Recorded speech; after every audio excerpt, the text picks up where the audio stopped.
안녕하세요, 뻘지정소의 뻘짓입니다. 자, 이번에는 갤럭시 폴드 실사용자들이 말하는 장단점을 준비해봤습니다. 갤럭시 폴드는 지난 9월에 출시한 세계 최초의 인폴딩 스마트폰으로 스냅드래곤 855 12GB 램이 탑재되었어요. 색상은 블랙, 실버, 그린, 블루 이렇게 4종이고 국내에는 블랙과 실버만 팔아요.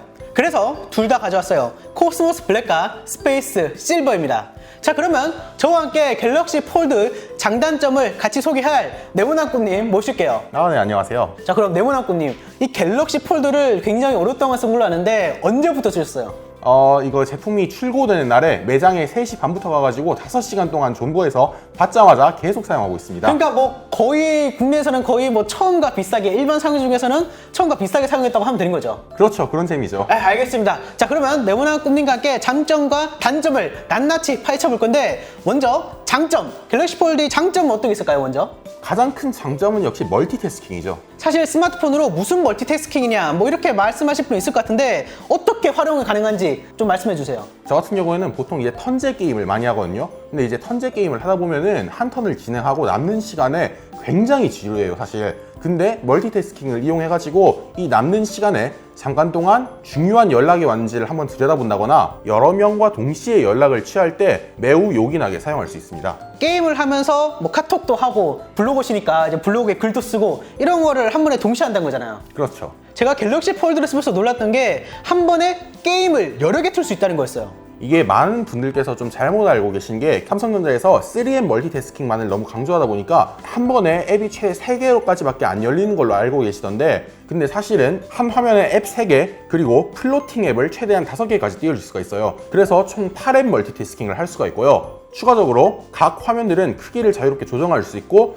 그리고 투명도까지 설정이 가능해서 멀티태스킹을 할 수 있는 그 범위가 윈도우 컴퓨터에 한없이 가까웠어요. 그러니까 게임을 여러 개 동시에 틀 수도 있고, 게임과 함께 뭐 다른 인터넷이나 뭐 문자, 카톡 이런 것들을 다 할 수 있다. 자, 그런데 게임이 나왔으니까 하는 말인데, 자, 그 게임, 이 갤럭시 폴드가 게임에서 어떤 특장점이 있을까요? 또 일단 브롤스타즈나 배틀그라운드 같은 게임을 할 때 다른 스마트폰보다 훨씬 큰 화면으로 게임을 즐길 수 있다 보니 적을 훨씬 더 잘 발견할 수가 있고요. 그리고 아무래도 화면이 좀 크다 보니까 게임을 좀 오래 하더라도 눈이 덜 아프다는 장점도 있습니다. 그러니까 기본적으로 화면이 크다, 이게 장점이 되는 건데, 이 화면이 몇 인치였죠? 화면이 총 7.3인치죠. 그렇죠. 화면이 7.3인치인데 7.3인치면 웬만한 태블릿이랑 똑같잖아요. 그렇죠? 그렇죠. 아이패드 미니랑 사실 비슷한 크기라고 봐야 하거든요, 이게. 거의 아이패드 미니와 0.6인치밖에 차이가 안 나는데, 이 갤럭시 폴드는 접어서 주머니에 넣을 수 있다는 거죠. 아이패드는 주머니에 못 넣잖아요. 그렇죠? 그렇죠. 이거는 아이패드를 그야말로 그냥 접어서 호주머니에 넣고 다닌다고 생각하시면 될 것 같아요. 그렇죠. 이거 아이패드, 와, 이거 진짜 태블릿을 주머니에 넣고 다닌다. 이것만으로도 사실 굉장히 큰 장점이라고 저는 생각을 합니다. 자, 그 다음에 또 어떤 장점이 있을까요? 제가 써보니까 사운드가 생각보다 꽤 괜찮다는 느낌을 받았거든요. 스피커 같은 경우에는 AKG 튜닝이 적용되어 있고 돌비 애트모스 기능까지 탑재되어 있는데요. 그래서 굉장히 파워풀한 소리를 들려주었는데, 게다가 사운드가 스테레오다 보니까 어디 한쪽에서만 소리가 나서 소리가 불균형하게 느껴진다거나 이러한 단점도 전혀 없었습니다. 이거 하나면은 진짜 블루투스 스피커를 따로 살 필요가 크게 없는 것 같더라고요. 제가 음악 감상이나 이런 거를 하는데 생각보다 꽤 괜찮더라고요.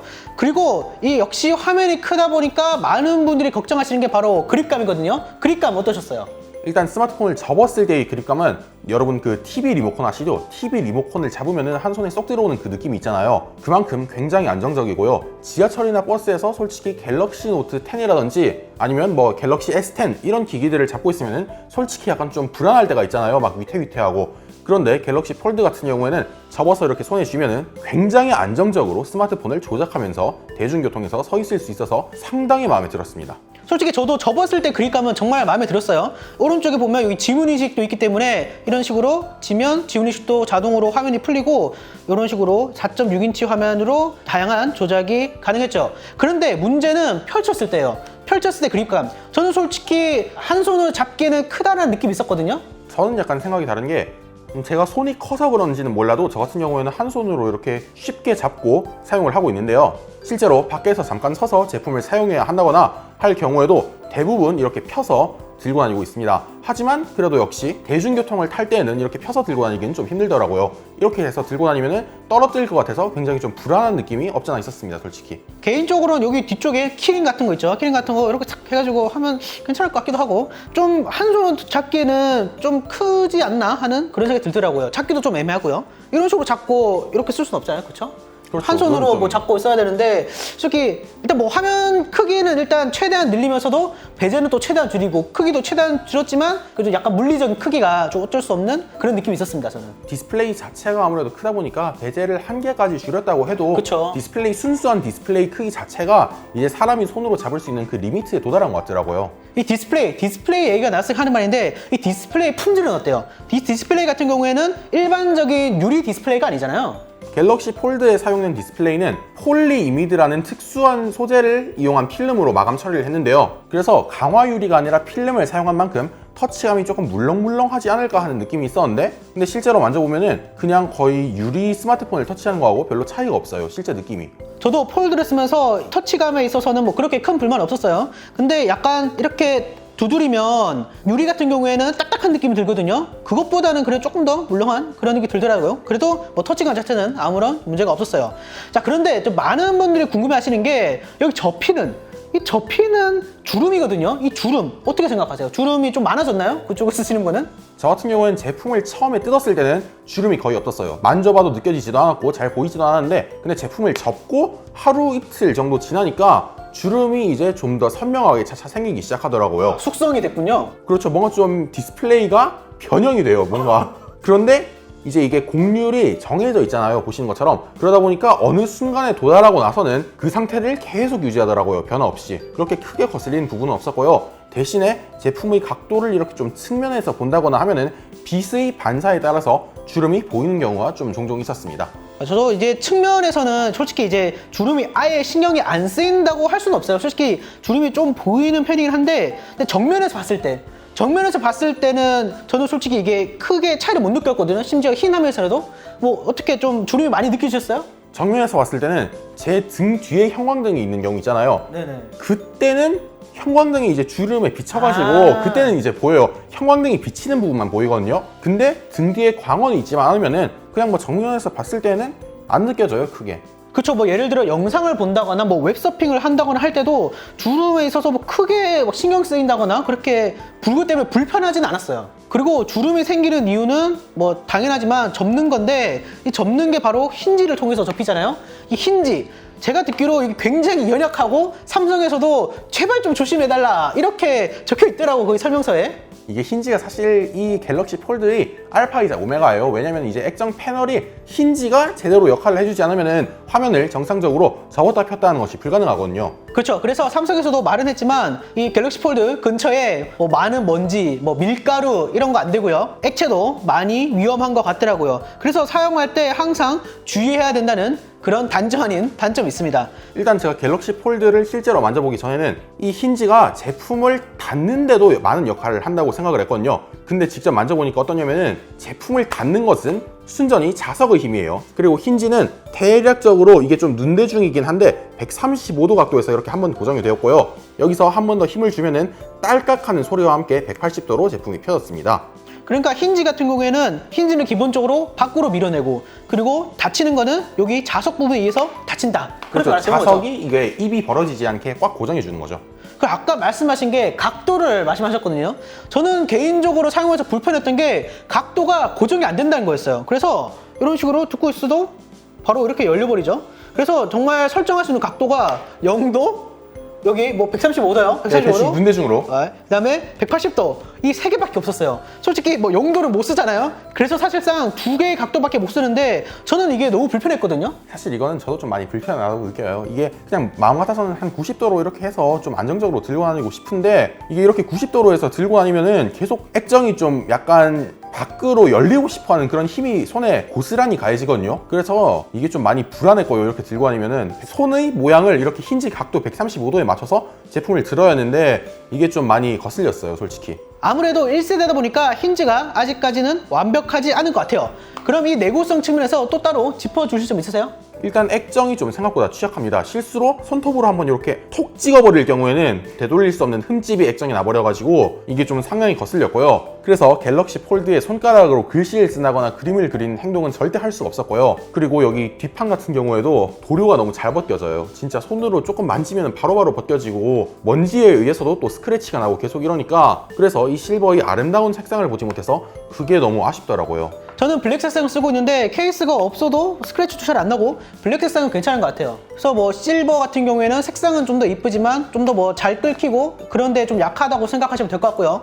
자, 그러면 하드웨어적인 측면에서는 뭐 이만하면 다 다뤄본 것 같고, 그럼 소프트웨어적으로, 이 소프트웨어적으로 단점은 없나요? 아직 일부 앱들이 갤럭시 폴드의 멀티태스킹 과정에 100% 최적화가 되어 있지 않아서 모든 앱을 멀티태스킹으로 돌릴 수 없다는 것이 좀 약간 아쉬운 부분이었고요. 그 외에는 4.2:3 비율이 화면에 대해서는 생각보다 많은 앱 개발사들이 최적화를 해놨더라고요. 저 같은 경우에는 좀 유명하지 않은 여러 게임들을 하는 편인데 뭐 게임에 따라서 화면이 좌우가 잘린다든지 그런 문제가 있긴 하더라고요. 뭐 이 부분은 게임 개발사들이 4:3 비율을 지원하지 않아서 그런 거긴 한데, 아무튼 그런 부분 좀 아쉬웠고, 저 같은 경우에는 유튜브로 볼 때 전체 화면으로 보면 이쪽에 노치 부분이 애매하게 잘라서 좀 굉장히 신경 쓰이더라고요. 그래서 노치 가리기를 쓰는데 그러면 다른 앱도 노치 가리기가 돼서 사실 조금 이 부분에 있어서는 조금은 불만이었습니다. 저도 솔직히 이거는 빨리 삼성이 유튜브 쪽이랑 협의를 해가지고 유튜브 앱 내에서 자체적으로 노치 부분까지 영상을 채울 것인지 말 것인지를 선택할 수 있는 옵션을 하나 만들어줘야 한다고 생각합니다. 계속 카메라 가리기를 껐다 켰다 하고 있는데 너무 번거롭고 귀찮아요, 솔직히. 맞아, 그 부분에 있어서는 저도 좀 불편하더라고요. 자, 근데 가격이 239만 8천 원이에요. 야, 이게 240만 원이면 이 정도면 500만 원이고 이 두 개가? 야, 이 핸드폰이 굉장히 비싸요. 이 비싼 가격에 대해서 어떻게 생각하세요? 제가 알기로는 갤럭시 폴드의 원가가 사실 굉장히 비싸다고 알고 있습니다. 그리고 여기에 연구 개발비라든지 마케팅 비용들을 더하면은 그 가격은 더욱 올라갈 수밖에 없겠죠. 아무래도 세상에 처음 등장한 형태의 스마트폰이고 1세대 제품인 만큼 당연히 비쌀 수밖에 없다고 생각하고요. 신기술을 누리기 위한 얼리 어답터라면은 가끔은 이렇게 좀 과감한 투자를 해도 좋지 않을까 하는 생각이 듭니다. 240만 원. 저는 개인적으로 좀 비싼 가격이라 생각하는데도 불구하고 지금 뭐 중고나라라 이런 데 보면 오히려 프리미엄을 몇십만 원 붙여서 팔더라고요. 그만큼 이 폴드에 대한 인기가 굉장히 뜨거운 것 같아요.